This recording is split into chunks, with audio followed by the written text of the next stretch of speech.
Tuntas, mosi dipercaya rakyat, Amin songsong kemenangan. Penulis adalah Dairi Sudarman, pemerhati politik dan kebangsaan. Dimulai 75 hari kampanye, Amin itu bak pesawat lepas landas, tuntas, sempurna, melesat, tinggi mengangkasa untuk songsong kemenangan. Kenapa idiom dan daya nalar imajinasi kemenangan itu berada di tinggi angkasa langit?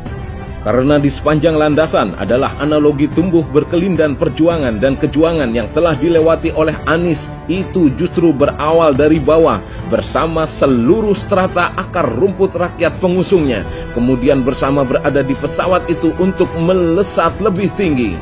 Pertama, diusung oleh koalisi Partai Pahlawan Pejuang pula, terdiri dari dua partai pembelot revolusioner pendobrak sangkar jeruji besi koalisi partai obesitas oligarki, Nasdem dan PKB. Satu lagi dari partai oposisi militan yang selalu menentang rejim, PKS. Juga dua partai Islam pendatang baru yang sesungguhnya, satu personil Amin Rais dan satu partai melegenda dalam rekam jejak sejarah, Partai Umat dan Masyumi.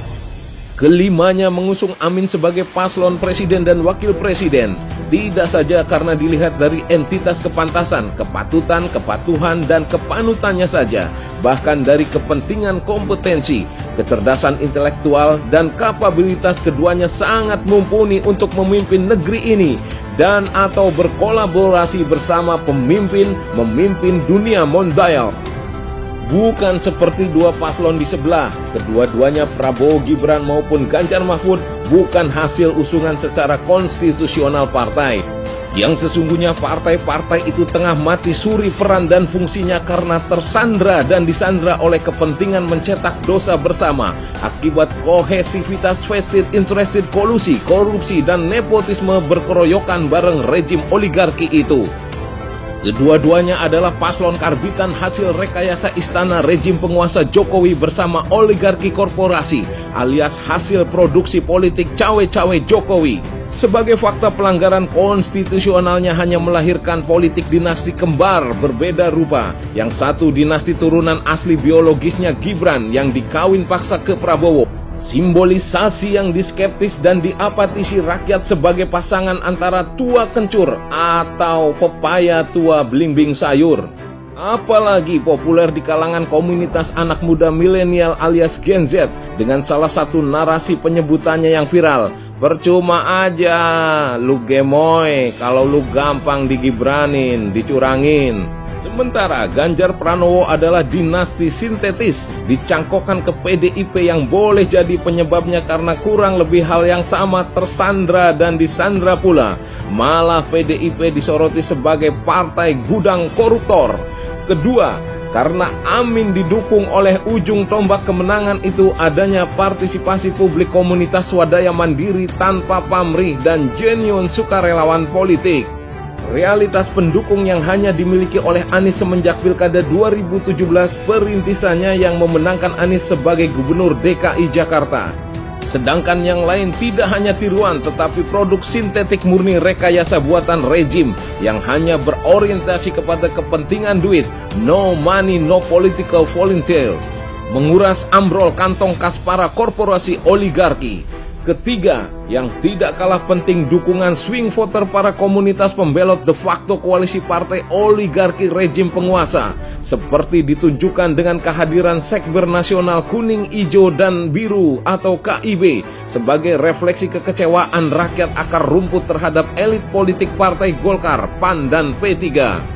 Juga sebagaimana sempalan baru dari Partai Demokrat justru kemudian menjadi relawan bintang Mercy Perubahan diinisiasi oleh pendiri politisi senior dan kader utama Dr. Muhammad Sukri, Ahmad Rifai, Ramdan Pohan, Hengki Luntungan, Muhammad Hashim Hussein, Anton Rifai, dan lain-lain.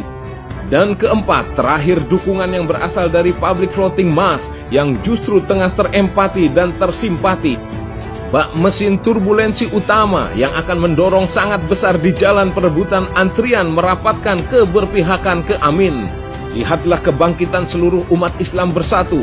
Tidak saja dua organisasi terbesar Islam lokomotif NU dan Muhammadiyah, melainkan para habaib, kiai dan ulama berikut pondok-pondok pesantren, serta ratusan ormas-ormas Islam lainnya di seluruh Indonesia mendukung kemenangan Amin. Dukungan kemenangan lain datang pula dari para mahasiswa, serikat buruh, petani dan nelayan, organisasi profesi pendidikan, kesehatan dan advokasi. Mereka sesungguhnya pilar dan pembuluh perubahan itu sendiri. Juga komunitas milenial berusia muda dan Gen Z adalah para generasi pengubah terdepan, lebih berperan di arus perubahan itu, yang terutama transformasi kemajuan di dunia industri, teknologi digital dan lain-lain. Sungguh luar biasa, keempatnya merupakan elemen dan instrumen infrastruktur politik rakyat. Merekalah sebagai wujud asli pemilik kedaulatan tertinggi sesungguhnya. Seraya dalam frasa suara gema dan gaung besar rakyat terbuktikan, Anies itu dimintakan dan diperintahkan untuk membawa pesan dan amanat keniscayaan dan kesunyataan mewujudkan perubahan besar pula. Dan sebagai membawa pesan amanah untuk mewujudkan perubahan besar itu, sudah sepantasnya lah dalam bahasa Arab Anies Muhaimin itu disebut Al-Amin. Itu berarti dalam makna artikulatif agregasi politik kenegaraan dan kebangsaan adalah sebagai sudah mosi dipercaya oleh rakyat. Karenanya bisa menjadi pertanda dan mempertunjukkan Anies itu suatu hasil dari kinerja, meritokrasi politik, kejernihan dan kewarasan dan akal sehat, rasionalitas demokrasi kita yang sesuai berdasarkan kemurnian Pancasila dan Undang-Undang Dasar 1945. Atau artikulasi makna lain mengangkasa menjulang tinggi itu sebagai idiom konsensia dari aras transendensi, tegak lurus, religiusitas, suara langit ketuhanan, alias nur buah destiny, bahwa Anies itu semoga ditakdirkan menjadi pemimpin rakyat Presiden Republik Indonesia 2024-2029 yang dirahmati oleh Tuhan Yang Maha Kuasa, sebagaimana adigium Vox Populi, Vox Dei itu tertunaikan. Jika sudah demikian, manakala masih saja ada anasir kekuatan kekuasaan dan memaksakan kehendak direfleksikan dalam segala bentuk kecurangan dan keculasan, persekongkolan dan perselingkuhan dalam penyelenggaraan kampanye maupun saat pencoblosan dilakukan oleh kompetitor paslon atau penyelenggara Pilpres 2024, KPU, Bawaslu dan MK yang tak netral dan independen, maka saatnya melawan datang gelombang besar tsunami people power yang takkan mustahil terbendung, meluluh lantakan kekuasaan rejim bersama anasir-anarchir pemboncengnya.